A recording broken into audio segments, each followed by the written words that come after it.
Hello, everyone. Welcome back to a new episode of Decoding Market. It three moves with none other than Mr. Rohit Srivastava, India's renowned market strategist and the mind behind Indiacharts and Strike.money. So, we will be discussing on most pressing questions and simplifying complex market trends. So, let's dive in. Welcome back, sir, to a new episode. And in the new Samvat year 2018. Yes. And it's been around quite long, like it's been around 1 week. Yes, We are meeting after 1 week. we've had our own little holiday. So we are back after a break and wishing everybody a happy new year. Yes. Um, Before moving forward, sir, just wanted to know what was this week all about? How was this week for the market? And keeping in mind the entire week, the trend of the market, what we can expect for the next week or the upcoming week. So this was a holiday driven week. So we can't really analyze it too much. Still, we did get a lot of rumor mongering around a trade deal with the US getting, coming closer to an end. But water got shed on that today a little bit. So that was the main driver of the market this week. But otherwise, when you get only three trading sessions, you don't really expect much, And on if I go by the weekly chart, where we've almost formed some kind of a possibly some kind of a doji or what should we say? I wouldn't call it an inverted hammer, but a long upper shadow, which means prices went up and then came back down, and they've closed slightly below where they opened for the week. So that kind of a candle setup is a peculiar one, uh, but that's what we have. So it shows that okay, we didn't go very far. We didn't really do much. It's what we call an indecisive week, but then this indecision comes because of two holidays, which is why I don't want to overanalyze it on that basis. But purely from a wave structure, it looks like just a pullback within the trend. So we just had some kind of a up move on news and then a pullback post the news fading, and we are just where we started. So nothing really happened. Got it. Is basically a rubber band which was stretched and came back to this original position. It was just the rumors that actually stretched it. Yeah, I mean stretch is a strong word, but But stretch would mean to say that it wrongly did something. I mean, we don't know that. okay, sir. So let's get going with the questions for today. Starting with the first question for today's episode is what does the current hourly RMI reading suggest about whether the recent Nifty pullback has finished and what could be the next move in the market waves? Yeah. So when we are looking at the RMI, now this Are you takes us sharing to your screen? no, I'm not yet, but Okay, I'm just doing something on the screen. Then I will share. okay. But just to mention it, your question allows me to do some schooling on the RMI because what it has essentially done is gone back to zero. I had actually a current user of Strike actually asked me about what is this zero line thing. So let me just I'll just share Strike. Yeah, you can see my Strike screen, Yeah. and I'll switch to a white. Okay. So when we are looking at the RMI, essentially, which is now down here, okay, we think of it as I think of it as cycles. When I say cycles, I mean it goes up and comes back down. And there's this dotted line here, which is what we call as the 0 point. Now, RMI is basically a momentum indicator. When we say momentum rate of change, so coming back to zero simply means that at zero, there is no rate of change, right? Change is the rate of change is zero. So you're basically saying that prices are not moving. So they start moving, and then when it comes back and they stop moving, that is what the judgment point is. That is what we're trying to capture. One cycle, smaller cycles, okay, or bigger cycles, and so on. So then, in that context, when we're looking at the RMI right now, both on the daily and the hourly, there is something happening here. One is that on the daily chart, the RMI is in buy mode, which we can see on the left. The Dow trend is also bullish, and it continues that way, right? There is no trend reversal on the daily chart. But on the hourly chart, on a smaller time frame, the RMI came back to zero. So basically, it ended up completing one cycle. One cycle of momentum, meaning something started to go up here, giving a buy signal, it went all the way up, and then it has stopped going up. Okay, now even though, and this is where people may get a little surprised, completing a cycle and coming back to zero doesn't mean that prices also come back. Prices can be at a higher plateau, but they just complete what is known as a trend, right? So the normal back and forth of markets is that they go to 4 steps forward and 2 steps back. And in every pullback, you're basically slowing down your momentum back to zero, and then you pick up again. So that is why we consider this as a cyclical concept. So basically, I used to call this, I used to call the RMI indicator as capturing momentum cycles. And what we are really trying to do is trade these momentum cycles back and forth. So we just completed one momentum cycle. Now we prepare for the next. And preparing for the next means waiting for the RMI to give the next buy signal and trigger the next move to the upside. Now, why the upside? Because the higher time frame, which is the daily chart, is still in buy mode. So the higher time frame suggests that the trend is going to continue up. The lower time frame is just the execution of that, where every signal on the bullish side in line with the higher time frame is the one that you want to trade.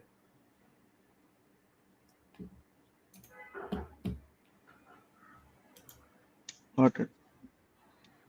So the second questions revolve around the US market. So what factors could help Indian equities remain resilient even if US markets experience a sharp decline? US markets experiencing a sharp decline. Yeah. That looks like the more important question to address, because I mean, if US markets experience a sharp decline, our markets will also experience a decline. Sharp or not is a different question. But are US markets going to experience a sharp decline? There are some very, very interesting charts that I came across. It's good to sometimes listen to different opinions, because based on some data, it looks like the US market has gone too far. It's going to correct, and there's too much of rumor mongering around that. And when I see those charts, I also get convinced. And then somebody along the way comes up with a chart which completely contradicts that, or should I say, I don't know if contradict is the right word. I thought let me just see. Yeah, I'm going to look at the images, because yeah, this one. So I just need to save it. I just realized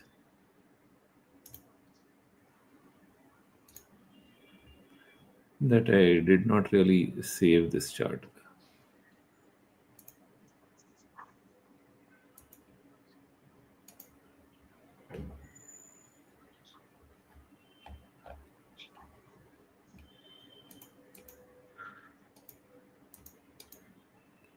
No, no, why didn't it come up?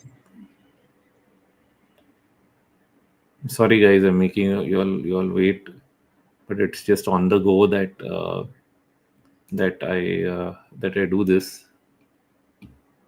Okay, for some reason it's not ending up here. So what I'll do is I'll just save it wherever it goes. Got it. So this now, see, this is interesting. Okay, now there is this survey in the US, right? Some people may have heard it, and it's called the AAII survey of investors, whether they are all bullish or bearish. And sometimes the survey shows everybody's bullish, and they start calling a top. Now, interestingly, what he's done here is a combination. He said net of the bullish and bearish views and run an average on it. And this is to net off the bullish, because I think they take 2 3 surveys. Are you bullish? Are you bearish? We have 2 separate surveys. Said let's net it off, and then where are you in the cycle of the survey? And you see you're right at the bottom and just picked up a bit. So even though it may look like, oh, everybody is leveraged, bearish, excessive options trading, blah blah blah, and there are a lot of other data points to call a top in the US. When you look at this, it's like, oh, you're barely moved. Okay, there's another one relating to the economy, which is, I don't think is here again, which shows that all the negative, basically I think it's the uh, production data. Okay, the US production data, the PMIs, uh, which are very very low throughout this phase, and usually they are low during a recession, and when you peak out they reach a high, and here an entire rally has happened and they haven't even picked up. So should we say you're going to enter a recession, or should you say you're still coming out of one? So the glass is half empty or half full. This is where the catch is, and the news remains negative when you're just picking up from the bottom. So people are picking on that data and saying it's all bad, but what some charts would, I mean, some kind of, if you think of it in terms of cycles, you'd say if it's still bad and hasn't turned good, that means we have a long way to go before it turns good and then turns bad again.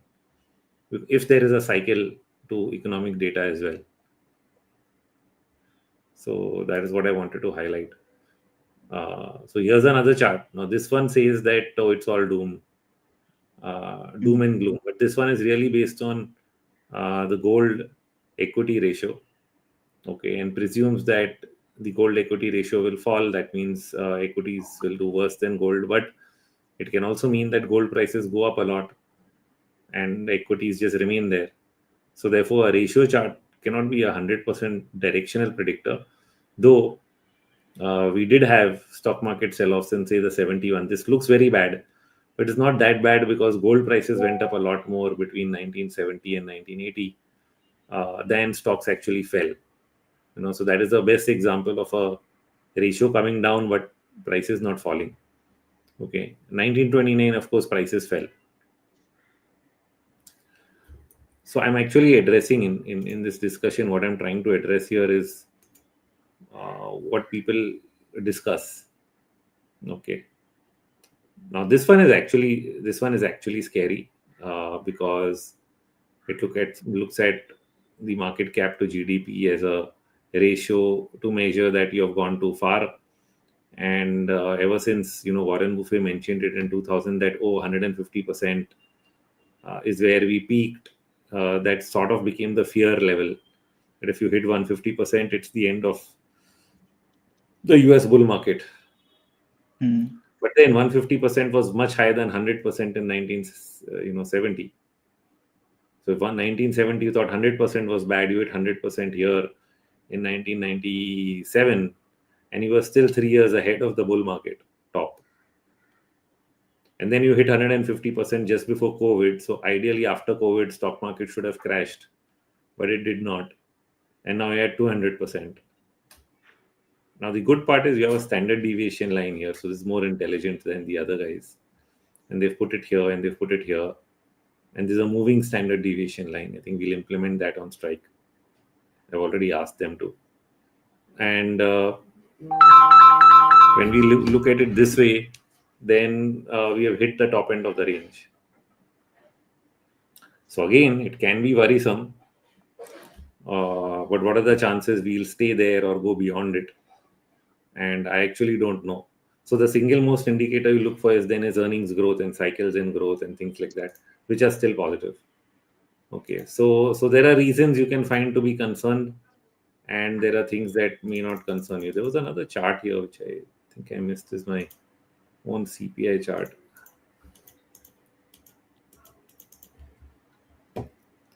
This one. Oh, it's because it's an Excel sheet. Oh, this one I like from an India perspective. Okay, when you say that, where is India?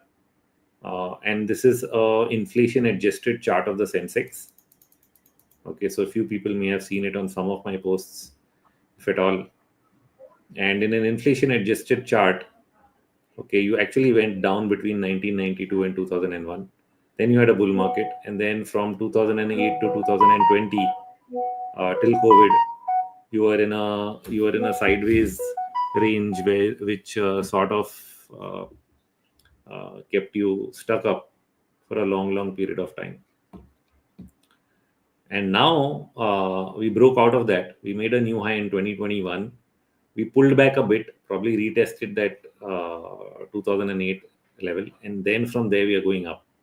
This data is updated till a month back, okay, or a little more, yeah, a month back, September, which is fine. We haven't moved a lot more from there. But note how the data is actually showing a market that's going up and not going down as we see it in our prices, because inflation adjusted. Okay, so therefore, if inflation also cools off like it has recently, then the ratio actually goes up, because inflation is the numerator, uh, denominator. Sorry, inflation is the denominator. It's at the bottom of the division. So therefore, if that drops, then the upper number goes up. So therefore, in inflation adjusted terms, you're doing pretty well. And we haven't even reached the top end of the range where, based on the trend line of the last two highs all the way up here. So I would say that we have a long way to go. People ask why the market's going up. I mean, it could be as silly as inflation is down, so the market should go up. People say that makes absolutely no sense, Rohit. And I'll say it does, because what you don't anticipate is that inflation leads to low interest rates. And when you get low interest rates, you get valuation bubbles, which means valuations go far higher than what they would otherwise in a high interest rate environment, because valuations are inversely proportional to interest rates in the long term. In the short term, we can't always correlate, but in the long term, your valuation base will move up if interest rates move down too much, because suddenly, if the bank is only paying you 3%, then you're looking for returns elsewhere, and all the liquidity ends up piling up in stocks and driving them up. So that is just how it works as an alternate asset class. So if people were expecting me to justify why the market will go up from here based on earnings, GST, and other things, I'm sorry I flummoxed you, because when I read your question, I actually thought of giving a different perspective. Because at the end of the day, when we are looking at charts, we are trying to look for the answer through the lens of charts. If the charts look good, according to me, earnings will pick up. I don't care about earnings. I don't even track how the earnings growth is going to be for the next quarter. My prediction is based on what the charts and the sentiment is telling me, what the psychology, business cycle, interest rates, and all of that put together. So that shows an improving cycle ahead of us. Now, what will be that improvement? Will it be tariff deal? Will it be tax cut? Will it be government spending? We don't know. Sometimes we don't know what will be the real thing behind it. But at least we have an idea on which direction it's going to be. Almost yes. We do have it. Still now, people are a bit dicey about it. People are That's the good news. how? Sentiment. We Ah, all are now you got it. Why do we have nah, sentiment indicators on strike? If everybody is bearish, good. you want to be bullish. So if people are still skeptical, we have a long way to go. Yes, sir. You must go from skepticism to optimism to euphoria before you can actually say this market has gone too far. If people are pessimistic and lost hope, that's good. That's why stocks are available cheap relative to That's earnings growth on a 1 year, 2 year basis. right. So So, here, okay, there's a funny question there which I almost felt like answering. We'll come to it, which relates to what I said maybe, and the same stupidity. okay, which one, sir? The last one, Yeah, yeah. yield curve. Let's And take the Moti, answer first. he's Yeah, a let's. subscriber. So no, so the answer, and I've discussed it in all my weekend with India charts multiple times, but for the sake of the general public, when we look at the yield curve, what we often miss out,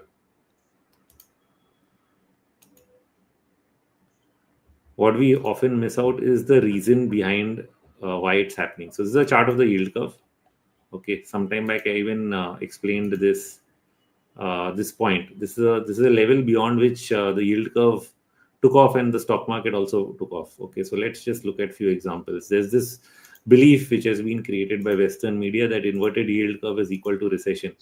So here's a stock market where inverted yield curve, the stock market correction only occurred from year to year up to the point where it is 0.66 or something. And moment the steepening of the curve went beyond that, okay, the stock market also went up, okay, from year to year, just to give perspective. So here you have a situation where market and steepening are happening at the same time beyond the point of 0.66. So this is the point. So the inverted yield curve steepening caused a mini recession in 94 over here in the early 90s, but it did not cause a mega stock market crash. Okay. And I'm sorry. The next one is here. This actually caused a bear market. The next one is here. This actually caused a bear market. Okay. And then here we had COVID. In COVID also, when this crash happened, which looks much smaller than 2008 here, you reach 0.66. You are almost there, I think, at that point. And then what happens? The yield curve continues to steepen and the market goes straight up. So minutely nobody shows it. Everybody just shows one chart of recession and stock market crash and makes a hula bula about yield curve inversion. So that's why I had to go a little micro and look at, does it really work? No indicator can work 100% of the time. Already in the past it has not worked twice. And there's also a cutoff point. So I drew this blue line over here. I said, okay, if a crash has to happen, like say for example here when it steepened beyond 0.66, that's where the biggest part of the crash has happened. But that was the housing bubble, right? So where are we today? We've been struggling with this. So we first went from 0 to 0.66 here. Okay, we went from here to here. We did get a mini sell-off here last year, and that's the tariffs. That's when Trump did his, tariff juggling with the whole world. From there on, the stock market is up. The yield curve is still stuck here. Now, unfortunately, it's stuck here. If it had gone beyond this, I could have easily said we are past. We're past the, we're out of the woods. Now, because it's stuck below this blue line, people can still argue that this can happen and the market can still come down. So the argument is still on the table. But I showed you the first chart on sentiment, and there's another one on the slowing of the economy in certain metrics, which is true, but that slowing was there down here also. Okay, and that has never improved throughout this period. So isn't it due to improve first? It remains a question. To me, basically, let's not obsess with this one indicator because the whole world told you about it. What is the relevance of the indicator? Also, I don't know. Except that it involves an asset allocation between bonds and equities. But the great part is bonds have already crashed. So when do people buy bonds? They buy them when things are looking bad. Right now, they're not buying bonds. They're selling bonds. They're trying to buy them. The Donald Trump is trying to get people to buy the US bonds again, but it's not happened in a big way. If it had, then your bond yields would have come down, which they are not coming down much. I mean, they are coming down, but the extent, like look at this chart, the extent of bond yield reduction is very, very small, especially if you consider that yields went up so much. This would be more like a range bond move. It's not even come out of this range over the last 2 years. mm, So if it was a recession, Then the 2-year bond yield, like I have drawn on this chart, I've written the word crisis, okay, to represent what happened here. Each of these crises were caused by drops in bond yield, but it's not happening for 2 years. The drop is only not coming. It comes here, but it just goes back. So let's not. I mean, I don't know if I can even make any sense out of it. I go and look at other things. Then I look at U.S. earnings growth. It's not really slowing down. It continues to have positive momentum into the first quarter of 2026. So coming back to, I mean, I can go on with more charts. There's an article I've written on this also in detail on with more historical context about which I didn't get into today is the inflation and deflation argument. Uh, what regime are we in? Are we in an inflationary regime or a deflationary regime? And that determines as to how interest rates behave and the yield curve behaves. So that's a completely different topic on which I've written a more detailed note, and it's a free note, so people should just go and read it. Go to Indiacharts.com. Over there, go to a section known as Winter Update. You know, under the if you click on Market Analysis and then click on Winter Update, you'll find the first top article, which talks It's about your the inflation. screen. If you're sharing No, your that's screen, not so it's sharing not the screen visible. right now. I'm just clicking through it so that I can give the click points. So, if you want me to show, I can show people where. Okay, so to read additionally on what all I talked about and the inflation deflation regime, our bond yield is a sign of a crisis. Read this article, it's a free article. It considers what happened in the 1940s, 50s, and what is happening today and how it is similar. And because that's a different regime, is why people are not able to understand what is going on right now. So for this article, you click on market analysis, then go to winter update, and it's the first article. I just wrote it some time back.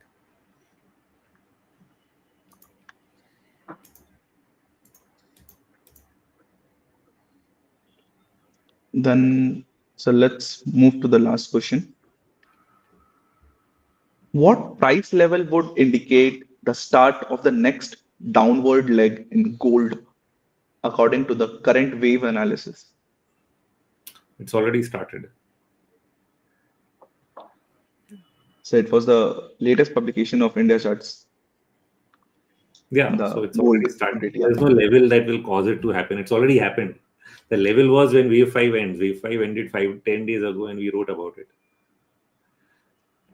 The golden And moving comics to chart the wave 5 ending. Within a day of it ending, we have written about it. So right. that's how close Elliott wave analysis can be for people who are naysayers and non-believers of it, and probably stuck now in long positions.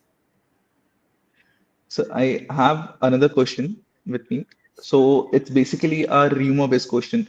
So there are too many rumors in the market going on, the predictions going around with analysts and all, that large and mid-cap stocks will give 25% or more return in a single year. So is it true? Or if it's true, then what are the key factors that investors or traders should consider before taking exposure to these stocks? Like, Just make sure that they're growing in terms of earnings growth. So we have discussed this in Goa at extent. Finding stocks that are trending, step one. Step two, checking on whether their growth rates are high and continuing over a 3-year period. Okay. And funnily, there's a good 2-3 dozen stocks that fit that criteria, within which you can pick and choose as to which ones fit your. Some of them may have some caveats in terms of fundamentals, and so you reject those, and then you can have a nice basket. So you have to do this using Strike. If you have some other way of doing it, sure. But the logic has to be that you're looking for stocks that are growing, and they will give you a far higher than 25% return. But that is when we are talking of individual stocks. I'm not talking of Nifty. Individual stocks that are delivering growth. Like in the large caps, you are consistently getting growth in financials. So that is one sector that is consistently outperforming this year. no matter what time period you look at, you find that uh,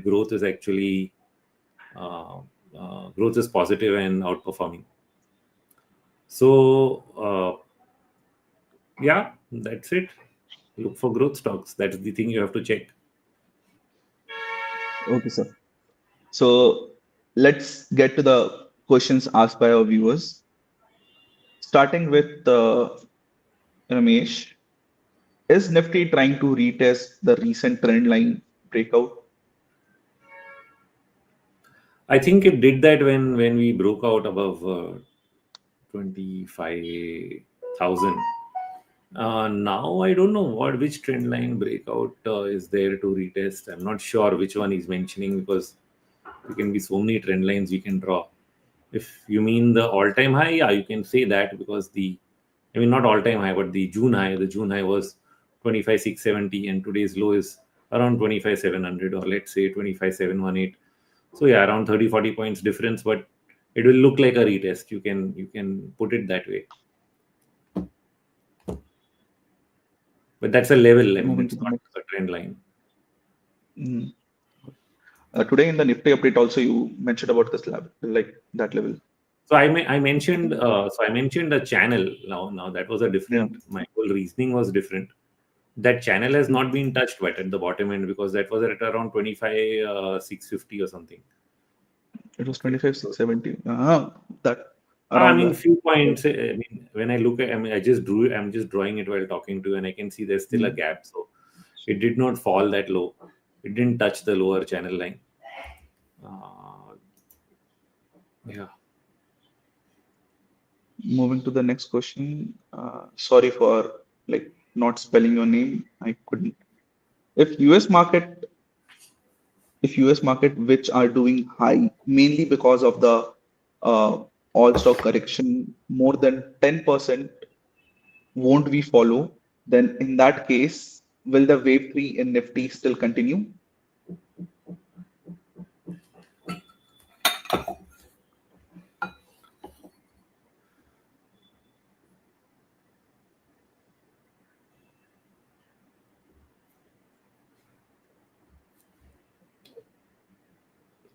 So there's a short term and a long term.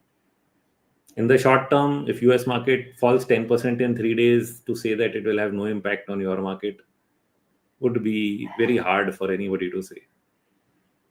But if I take a 6 month view, if India is in wave three and we start growing faster and we cut interest rates and the government spends more money, frankly, we don't care what the US is doing. So we will. So when you start getting outperformance, so unless, I mean, it's not about a 10% correction in the US. I mean, it's more relevant to say when US goes into a bear market. And if US is not going into a bear market and is only doing these 5-10% corrections, which are corrections inside a bull market, frankly, India's wave three doesn't care. There were many 10% corrections in the post-COVID rally when Nifty went from 8,000 to 12,000. Not even 12, it went till 18 or something, 18,000. So from 8,000 to 18,000, 10,000 point Nifty rallies, multiple 10% corrections over 3 days in the US. Yeah, there were knee-jerk reactions in India. Did it end the rally? So then his question is very weird. And he's talking about a 10% correction, and then he's talking about wave three in Nifty, which is like a 5,000 point move.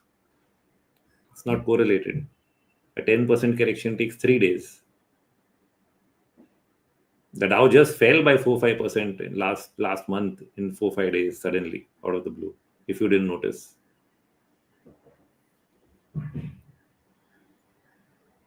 Huh. India made a higher bottom and went up from there. Uh, I saw that. Context. No, it's so the context doesn't come because I'm sure he's a trader. So then he's thinking from a trading mindset. I don't know, 4 दिन गिरेगा मेरा पैसा बनेगा.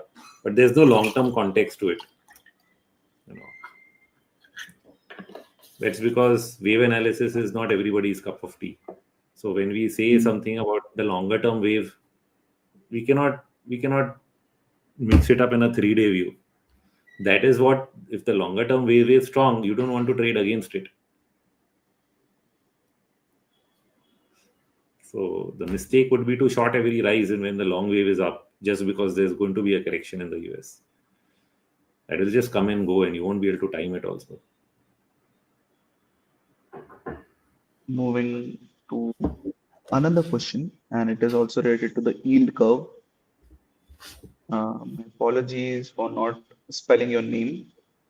Can inverted yield curve in US cause recession, as it has been inverted for 15 months and same happened in 2007 prior to crash? After this video is published, kindly revert back and listen to the discussion on yield curve. Moving to the next one. I hear that all good news is done with the final one being the rumor of India. US trade deal over the weekend, but how I am seeing it is that other than the GST cut, there has been no good news. Yeah, sure. I will supply you with more good news next month. So it's very simple. The chart says market will go up. That means good news will follow. So this takes me back to your second question, which I said now that why I deviated from the question to discussing markets. It's the markets that will determine the news, because the markets are sentiment, what everybody is thinking. Everybody's already thought about failure of trade deal, GST will not work, after GST one quarter good news, next quarter bad news, because then the impact of it will go away, and therefore results will weaken from Jan quarter and the market will go down again. Yes, but everybody knows that. Now what? When everyone knows a thing, the market does the opposite. I don't know why. No, but then this discounts that what I'm saying is, what he's saying is already discounted. What Right? is not discounted is trade deal will actually happen and you will get 15% duties. What is not discounted is the fine print of the trade deal, which you absolutely have no idea. What if there's some hidden positive that you didn't even expect, and you're not being told about it because it has to be secret, right? You can't. Yeah. They will avoid insider trading as far as possible. The only thing they've managed to leak is that there's a deal. So then Piyush Goyal comes online and says, no, no, no, no, no deal. We are not agreeing to any country on anything, because he has to deny that it leaked, right? Yeah. Look, see, I'm giving you a different perspective. He has to deny it leaked. How did everybody know about it? No, no, no, no. Maybe there's some truth too. There are some truths that, oh yeah, we should not claim that we will listen to anybody on any country policy. But at the same time, there's another news item which I tweeted, which says Reliance is buying more oil from Saudi Arabia this month than it did from Russia because of sanctions on Russian companies. So then, is Trump right or is Trump wrong? It doesn't matter whether the government of India accepts it, that they're listening to him. Maybe they're not, but directly or indirectly, the US is forcing its way. So what news will come and change? For example, inflation is 1%. You think the RBI will not cut interest rates next time? They will. They will. They've already just said that, oh, we can't cut because the previous cuts have not been transmitted. That's what they said in the last meeting. So they're just waiting for transmission. Now, what if transmission doesn't happen? Now, they have to do something to make it happen. That's their job. Their job is not to say, oh, it's not transmitted, so we'll never cut interest rates. Their job is bloody make it happen. Call up the banks and tell them to transmit. That's their job. As far as I understand what their job is, or else they'll get a call from the government, boss, what are you doing? Why isn't interest rates going down when inflation is 1%? Hmm. He And added Donald Trump is doing the same thing in the United States. Was Powell Kato? Powell said, "मैं कुछ नहीं करेगा." He cut once, and now he will retire in Jan, and so you will get uh, another Malhotra in the US, who will listen to the government and cut rates 4 times moment he comes in power. So the next Fed head is just going to walk in and cut rates a few times, because that's how he's going to be chosen. yeah, actually. So you want good news, you want a list of good news that is possible, it's all there. You can believe what you want to believe. The glass is half full. Or So the then glass is half empty. look at the chart, look at the RMI signal. If it is bullish, say bullish. If it is bearish, stay bearish. If it is bullish, talk about the good things. If it is bearish, talk about the bad things. There are enough good things and bad things available at all points of time.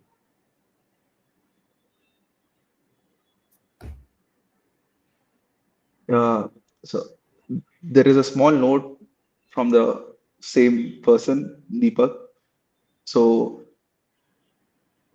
am I Andh Bull Bhakt or am I normal? Is this my question? I I don't know. I don't know. I don't know you. How can I answer a question about him? I'm only telling you to what people should think about. I'm just reflecting on his question. I don't know him as a person. Moving to the next question, sir. Can Nifty from double top on larger time frame and reverse? Can is a very this thing, So even if there's a 10% probability of something happening, it can happen. So what is the question then? This is not a question. This is just a statement of opinion. SGBJJ telling me that it's going to make a double top. And can he be right? Yeah, you can be right. So Moving to the last question for today's episode. There is a divergence between the Nifty small cap and mid cap plus large cap. Since you are bullish on Nifty, what's your view on the small cap index? So in the June to September quarter, when the Nifty was playing dead, the small cap and mid cap stocks were actually doing very well. Not all of them, but the ones that were delivering growth. I say that because I've been tracking that based on our scans in Strike, as we were talking some time back in the beginning about owning mid caps and getting a 25% return, etc. So if you're owning stocks that are showing growth, they've already delivered 20-30% price appreciation in that quarter. So now what is happening is that the large caps are just catching up with the mid caps.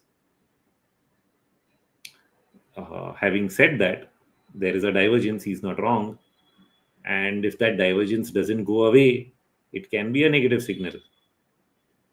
But divergences are sometimes in hindsight. So you have to wait and see whether the divergence results in a weakening for the Nifty or whether the continued move of the Nifty finally manages to get the momentum back. Understand? So it's slightly a trick area. We don't have an answer to it yet. When it comes to divergences, it's always an opinion. But the divergence is always seen in hindsight, like after it has happened. For example, gold and silver on Monday made a divergence. Gold made a double top. It went $1 above the previous high. Silver did not even retrace more than 38-50% of the previous fall. What we call a classic intermarket divergence. That is the kind of divergence that led to the subsequent fall on Tuesday, Wednesday. Okay, so now do we have that as a situation between mid-cap and Nifty is what we'll have to watch out for. So far, because the mid-cap index has probably not gone above the June high, you can say that. But initially, the mid-cap, small-cap index was going up more than Nifty. Now the Nifty is going up more than mid-cap, small-cap. So it's like a back and forth. So is it really a divergence? I'll have to give it some time to make that judgment, right? We cannot judge on it because tomorrow suddenly mid-cap will rally and then the divergence is gone.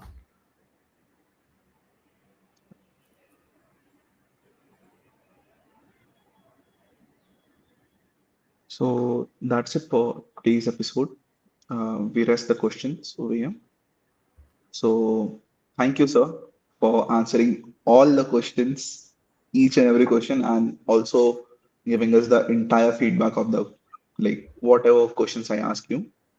And thank you everyone for joining the live stream. Let's catch up on Monday, same time on same platform. Till then, happy trading and use Strike for better clarity of your trades. And thank you, sir. Thank you.